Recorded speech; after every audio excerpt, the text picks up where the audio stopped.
I didn't think much about the stories when I first arrived at college. You know, the typical urban legends that every campus seems to have. Tales of ghostly apparitions, strange noises in the night, and the occasional unexplained disappearance. My university was no different. In fact, it had one of the most notorious stories I'd ever heard. It was said that a student named Emily had vanished without a trace a few years before I enrolled. She was last seen in the library, late at night, cramming for finals. The details were vague, and the official report claimed she had simply run away. But everyone whispered about the ghost in the library's basement, the one who supposedly preyed on students who stayed too late. I never believed in ghosts. I was a skeptic, a rational thinker. But my roommate, Sarah, was the opposite. She loved the paranormal and was convinced that Emily's spirit was haunting the library. She dragged me there one night, determined to find some evidence. "Come on, it's just for fun," Sarah said, her eyes wide with excitement. I sighed, but followed her. It was a Friday and the campus was quiet, most students either partying or sleeping. We made our way to the library, its imposing facade lit by the pale glow of the moon. Inside, it was eerily silent, the kind of silence that presses in on your ears. We headed to the basement, where Emily was last seen. The air grew colder as we descended the stairs. Sarah had brought a flashlight, and its beam cut through the darkness, revealing rows of old books and dusty furniture. I shivered, though I wasn't sure if it was from the cold or the unsettling atmosphere. "Let's split up," Sarah suggested, her voice echoing slightly. "We'll cover more ground that way." I wasn't thrilled about the idea, but I nodded. We each took a side of the basement, Sarah moving towards the back while I explored the front. The minutes ticked by, the only sound the soft thud of our footsteps and the occasional creak of the building settling. Then I heard it, a faint whisper. At first I thought it was Sarah playing a prank on me. I called out to her, but there was no response. I strained to listen, and there it was again, clearer this time. It was coming from the far corner of the basement, where a heavy iron door stood slightly ajar. "Sarah, this isn't funny," I muttered as I approached the door. I pushed it open and was greeted by a blast of frigid air. The room beyond was small and cluttered, filled with old furniture and boxes. But what caught my attention was a large mirror standing against the wall. It looked out of place, its surface covered in a thick layer of dust. I stepped closer, wiping the dust away with my sleeve. My reflection stared back at me, distorted slightly by the age of the glass. As I stood there, I felt an overwhelming sense of unease, like I was being watched. I turned around quickly, but the room was empty. Then, in the reflection, I saw something move. I spun back to the mirror, heart pounding. The whispering grew louder, more urgent. I could see shadows shifting behind me in the glass, though when I looked directly, there was nothing there. Suddenly, the whispers coalesced into a single chilling word: "Help." I stumbled back, tripping over a box. My flashlight rolled away, plunging the room into darkness. I scrambled to my feet, panic setting in. I had to find Sarah. I rushed out of the room, back into the main basement area. "Sarah, we need to go," I shouted, my voice shaking. No answer. I ran through the aisles of books, my breath coming in short gasps. When I finally found her, she was standing stock still, her flashlight pointed at something I couldn't see. "Sarah?" I touched her arm and she jumped, her eyes wide with terror. "Did you see it?" she whispered, her voice barely audible. "The girl in the mirror?" I felt a chill run down my spine. "We need to get out of here now." We bolted up the stairs and out of the library, not stopping until we were back in our dorm room. Sarah was shaking, and I wasn't much better. Over the next few days, I tried to convince myself it was just our imaginations playing tricks on us. But Sarah was convinced we had seen Emily's ghost. She started researching more about Emily's disappearance, spending hours in the library, during the day, thankfully. One evening, she came to me with a look of triumph on her face. "I found something. Emily kept a diary. It's in the archives. She mentioned seeing a girl in the mirror before she vanished." My blood ran cold. I didn't want to go back to the library, but Sarah insisted. This time we went during daylight. We found Emily's diary easily enough. Most of it was typical college student stuff, classes, friends, crushes. But the last few entries were disturbing. Emily wrote about feeling like she was being watched, about seeing a girl in a mirror who wasn't her reflection. The final entry was a scrawl, almost illegible. "She's coming for me. I have to go." That night, I had a nightmare. I was in the basement again, standing in front of the mirror, but this time my reflection smiled at me, a cruel, twisted smile. The whispers surrounded me, deafening, and the last thing I saw was a hand reaching out from the mirror, pulling me in. I woke up screaming, drenched in sweat. Sarah was at my side, trying to calm me down. I told her about the dream, and her face went pale. "We need to leave," she said. "Tonight." We packed our bags and left campus, staying at a friend's apartment for a few days. When we returned, it was with a sense of dread. We avoided the library, but the nightmares didn't stop. I started seeing things out of the corner of my eye. Shadows that shouldn't be there, reflections that didn't match my movements. One night, Sarah woke me up, her eyes wide with fear. "She's here," she whispered. "In the room." I looked around, but saw nothing. Then I glanced at the mirror on the wall. There, in the dim light, I saw her, the girl from the library. She was smiling that same twisted smile, her eyes dark and empty. We moved out the next day, transferring to a different college. But the nightmares never left me. Even now, years later, I still see her sometimes, in mirrors or reflective surfaces. I don't know what happened to Emily, but I'm certain of one thing. She wasn't the first, and she won't be the last. Some places are just evil, and they leave a mark on you. No matter how far you run, you can never really escape. I first heard the stories about Maple Hall during freshman orientation. The upperclassmen whispered about it, and even some of the professors hinted at its dark past, but I thought they were just trying to scare the newbies. As a horror enthusiast, I was intrigued rather than frightened. However, nothing could have prepared me for what I experienced during my sophomore year. It was late October, the air crisp and filled with the scent of fallen leaves. The campus was buzzing with excitement for Halloween, but I had something else on my mind. I had landed a coveted spot as a resident assistant in Maple Hall, the oldest and most notorious dormitory on campus. The building had been around since the early 1900s and had seen its fair share of history and tragedy. Maple Hall was a beautiful but imposing structure, its red brick facade covered in ivy. The inside was a maze of narrow hallways and creaky floors. My room was on the 4th floor, right at the end of a long, dimly lit corridor. The first few weeks were uneventful, filled with the usual mix of homesick freshmen and late-night fire alarms. But as Halloween approached, things started to get strange. It began with the whispers. At first, I thought it was just the wind howling through the old building, but then I started hearing distinct voices, murmuring just out of earshot. They would start around midnight and continue until the early hours of the morning. I couldn't make out what they were saying, but the tone was always urgent, almost pleading. One night, I decided to investigate. Armed with a flashlight, I walked up and down the hall, stopping every few steps to listen. The whispers seemed to be coming from behind the walls, but there was no way to access the space between them. I was about to give up when I noticed something strange. A section of the wallpaper at the end of the hall looked newer than the rest.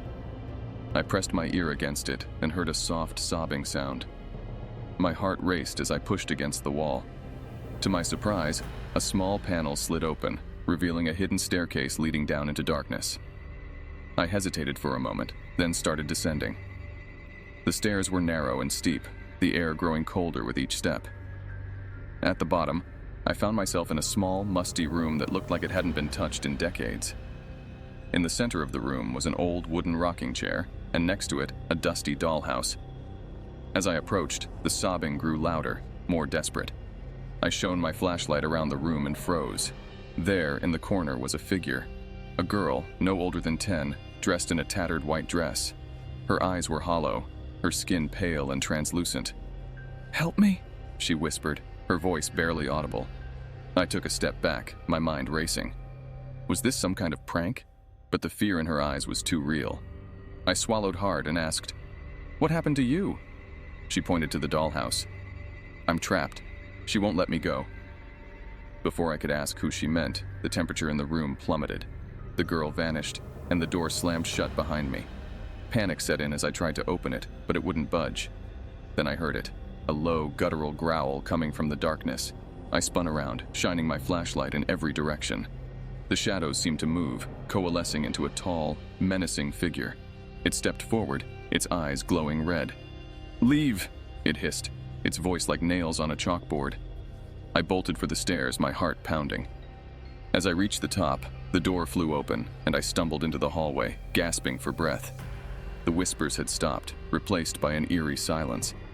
I slammed the panel shut and ran to my room, locking the door behind me. For the next few days, I couldn't shake the feeling of being watched. Every time I closed my eyes, I saw the girl's pleading face and the shadowy figure. I started researching the history of Maple Hall and discovered a series of disappearances that had occurred in the 1920s. Young girls, all residents of the dorm, had vanished without a trace. The only clue was a cryptic note left behind by the last victim. "She won't let us go." Determined to find answers, I returned to the hidden room, this time armed with a camera and a voice recorder. The girl appeared again, her expression as sorrowful as before. She told me her name was Emily, and that she and the other missing girls were trapped by a malevolent spirit, a former headmistress who had practiced dark rituals to gain eternal life. The dollhouse, she explained, was the key to their imprisonment. As she spoke, the temperature dropped once more, and the growling began. The spirit materialized, angrier than ever. I had only seconds to act. Grabbing the dollhouse, I ran up the stairs, the spirit in hot pursuit. I could feel its icy breath on my neck, hear its enraged screams. Just as I reached the top, I tripped, the dollhouse slipping from my grasp and shattering on the floor. A blinding light filled the hall, and the spirit let out a blood-curdling scream. When the light faded, the hallway was empty, the oppressive presence lifted. I looked down and saw the shattered remains of the dollhouse, now just pieces of wood and plaster. Emily and the other girls were free. The whispers stopped after that night, and the hidden room was sealed for good. I moved out of Maple Hall at the end of the semester, but the experience left a mark on me. I still have nightmares about the headmistress, her red eyes burning with hatred. But I also remember Emily's grateful smile, and it gives me some measure of peace. To this day, Maple Hall remains a place of mystery and fear. The stories are still told, and the students still whisper about the ghosts of the past. But one thing is certain, I will never forget the haunting of Maple Hall. I had always considered myself a rational person, someone who believed in science and facts. Ghost stories and paranormal activities were mere fabrications, entertainment for those who found joy in the unknown. But everything changed during my sophomore year at a prestigious college, an institution known for its sprawling campus and historic buildings. One building in particular stood out, Bell Tower Hall, an ancient structure that had seen better days. Rumors swirled about the building, tales of ghostly apparitions and strange sounds, but I dismissed them as nothing more than folklore.